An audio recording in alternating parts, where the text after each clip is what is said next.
alone. For each cluster, we have two values for the indicators.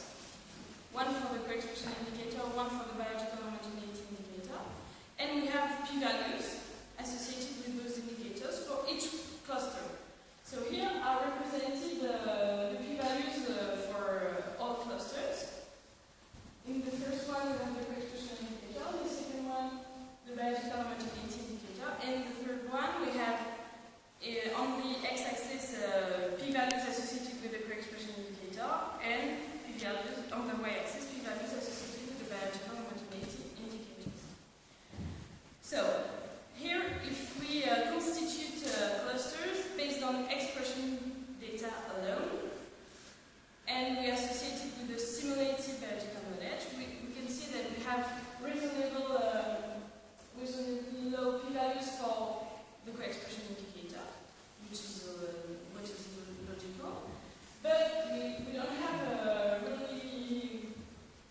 really nice distribution for the p-values associated with biological homogeneity. And we know that we have the similar components, so we wanted to find those similar components of the simulated matrix in the results. So now, if we apply to the same data our methodology, we still have nice low p-values for the co-expression indicators, but this time we have also low p-values for the biological homogeneity indicators. So thanks to our methodology, we managed to highlight clusters which have both properties. Now, we associated the expression data with real gene ontology information. And once again, we first of all, we cluster genes based on expression data alone. So here we have, once again, low values for the expression indicator, which is logical. But for the biological homogeneity indicator, we have a uniform distribution of p-values.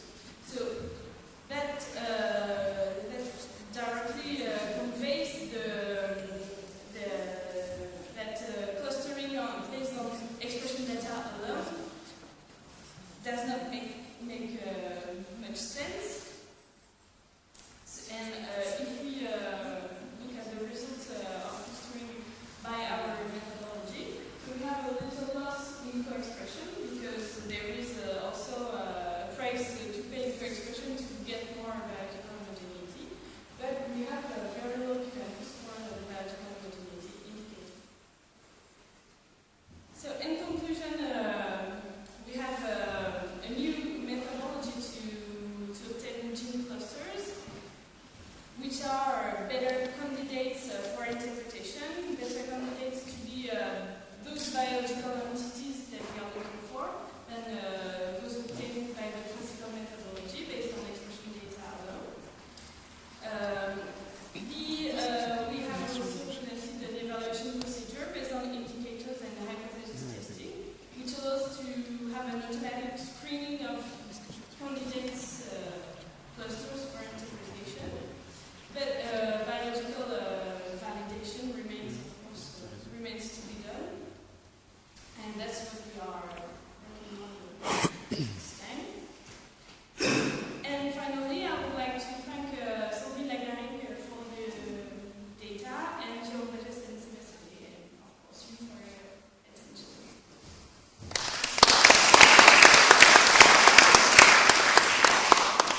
Thank you. You have been very efficient. So we have a little of time for questions. Who starts?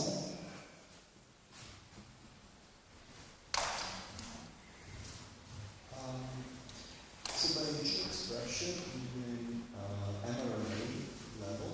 Yeah. By like mathematics? Yeah. So how do you take into account the fact of the operations of microRNA and the interaction between because what you measure in terms of gene expression is not necessarily a protein which is really synthesized in polysome. Yes. How do you take that into account? Unfortunately, haven't taken it into account at that time because we only have the only data we dispose of are the expression level, so we don't take it into it.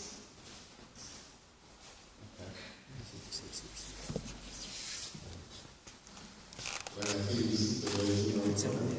And it's a hard to capture all the phenomena well, in this case, that's cheating. Right? These are always motivated by understanding some features of cheating. Yeah. So it's, of course, very, very complex. And, well, you're considering this case of a small amount of but of course, it's also all the problems emerging from studies in epigenetics, for instance. So this is very difficult to take everything into account. That's clear. Is there any more questions?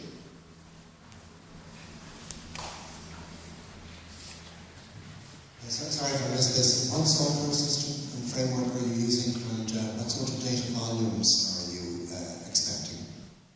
So for the software, I'm using R pages and developing R pages.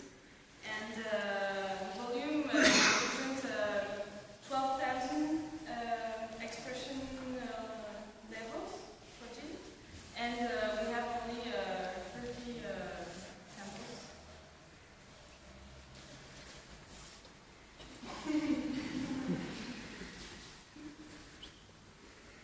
Other questions? I have two questions. Technical ones. So, do you put conditions on the biological functions that you consider when you want to add knowledge to the system? Oh. Well, you say, okay, I'm going to add knowledge, biological knowledge, okay, to my, say, mathematical system. Of expression, all right? But then, did you make any kind of selection between the possible functions that you are considering? No, we don't really consider any selection. But as we study it through response analysis, we have a weighting according to the margins. So in the distance between genes, biological functions which have biological functions which are the more precise one, I don't know how to explain it, have a higher weight in our analysis. Because if it's a very specific function, it's important to, if two genes are associated to a very specific function, it's more important in our study than if they are associated to a very general function. Well, that's a question. That's a question. From you said that you were considering this biological homogeneity inside the clusters you're building. So somehow, maybe there is some correlation between the clustering you perform and the information that you have. Yeah. Right?